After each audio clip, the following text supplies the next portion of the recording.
Jai ma'am, we welcome to Zakir Husain College. Jai ma'am.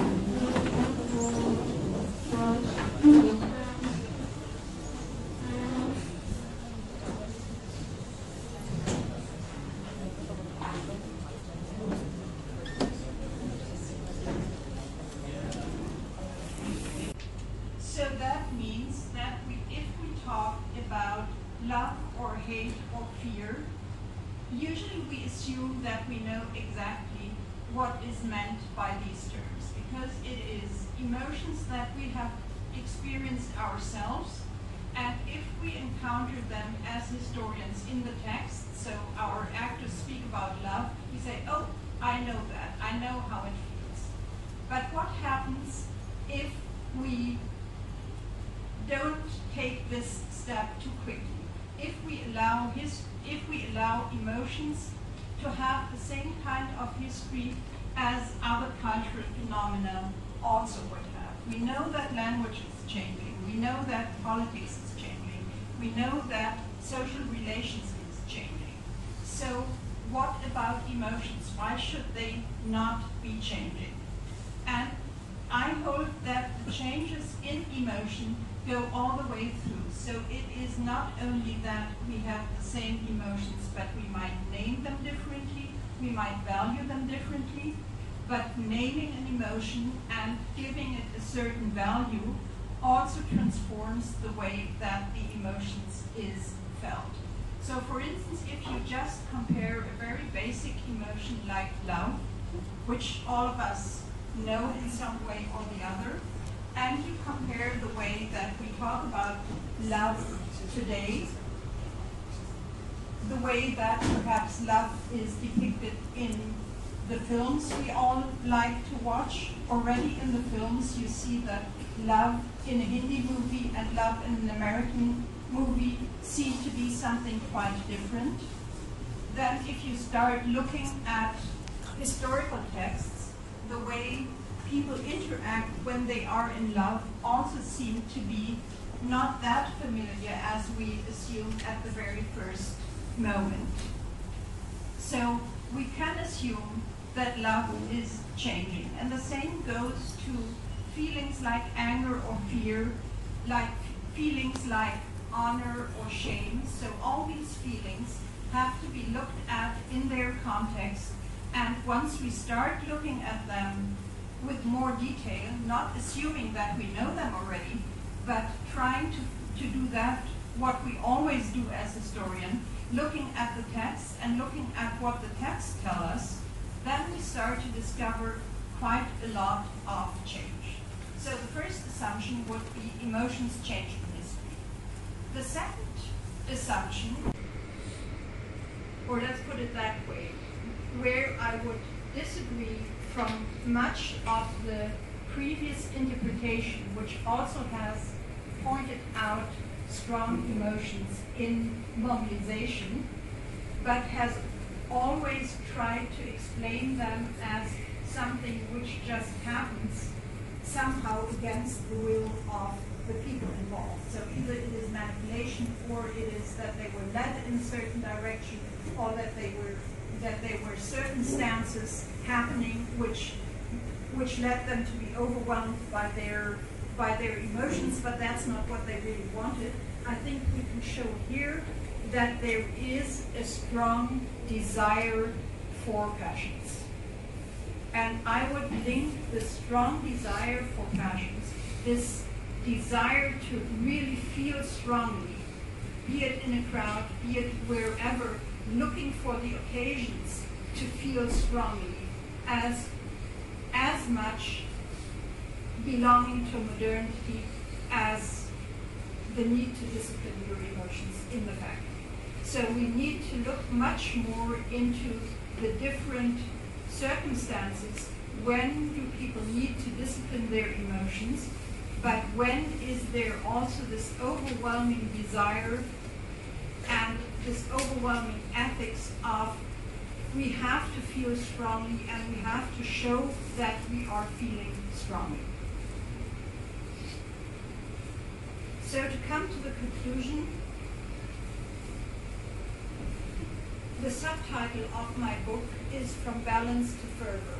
So I'm not very happy with the English translation. What I thought about is From Ideal, which was the emotional ideal for the Akhlaq tradition, to George. So if now we can think about modernity as a different way of interacting with emotions, with the emotions of the actors themselves had, the emotions they wanted to evoke in other people, the emotions they wanted to feel, but also the emotions they wanted to perform.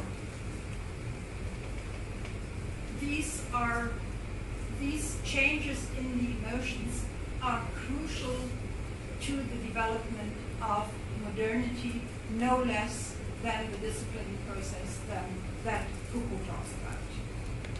So the discipline does play a very important role in developing modernity. Okay. Role of discipline as an instrument in shaping emotions. That's a very good question. Because they are in NCC, so they would like you to answer this question. Yeah.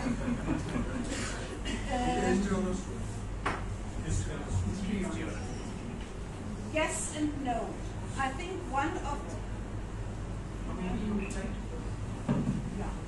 yes and no. So I think one of the easiest ways that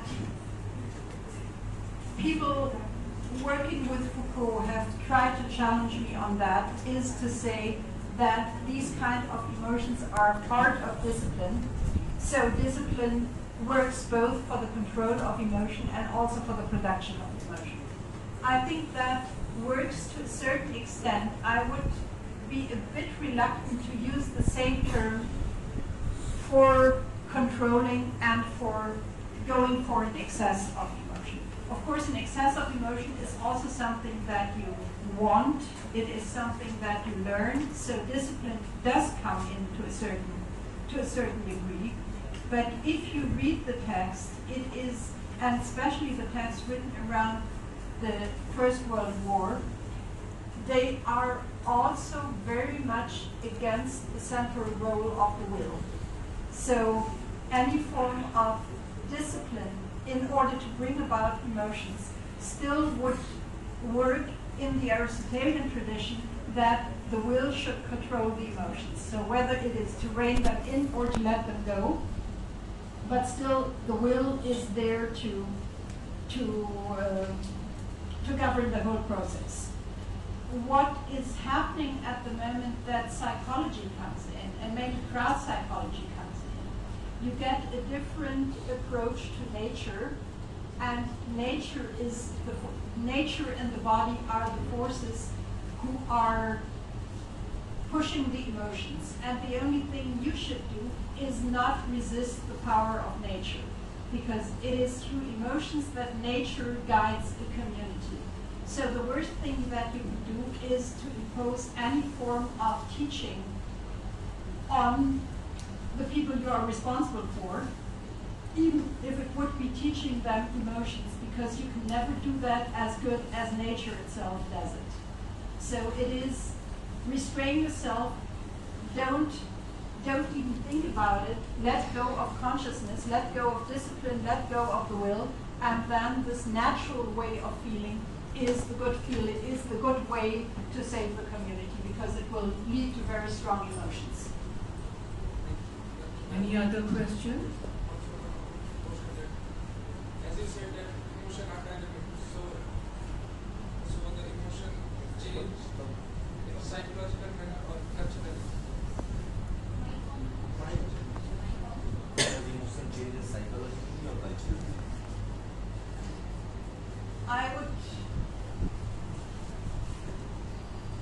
It's a difficult question because it assumes that psychology stands somewhere outside of culture, which I would find very difficult to believe as a historian, and especially as a historian of knowledge.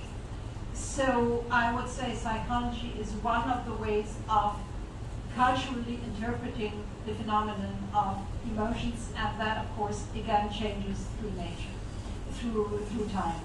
And the second point is that if you look at today's psychology, even psychology is struggling to bring in history and to bring in culture by looking at the flexibility of emotions and looking at the way that emotions are already a reaction to certain cultural developments. So saying there, of course, emotions are linked much closer to the body for psychologists than they would be for historians, but the body itself is not only a material phenomenon, but is a culturalized body, because the body has been exposed to culture from before you were born. And that has an influence on the brain structure, it has an influence on all the reactions at the very bodily level. It's not only that culture is somewhere in our minds, but culture really goes deep into the body. It goes beyond the skin and it goes into the structure of our brain through the experiences that we make. And the experiences are cultural experiences. Anybody? Let me go through the felicitations and then we can, because I have a very long list. Now, because this lecture has been organized by students, all the students are very keen to felicitate our guests. So now I request Vivek and Sana from History Honors to present a bouquet to Dr. This is a ritual one has to go through. Then we have Ravikant and Rajesh, also from the history department. They want to present a memento to Dr. Pernau. Ravikant and Rajesh. These are third-year students. Now we have the NCC representatives. We have DHM Aman Singh and CHM Arman, who want to present a bouquet.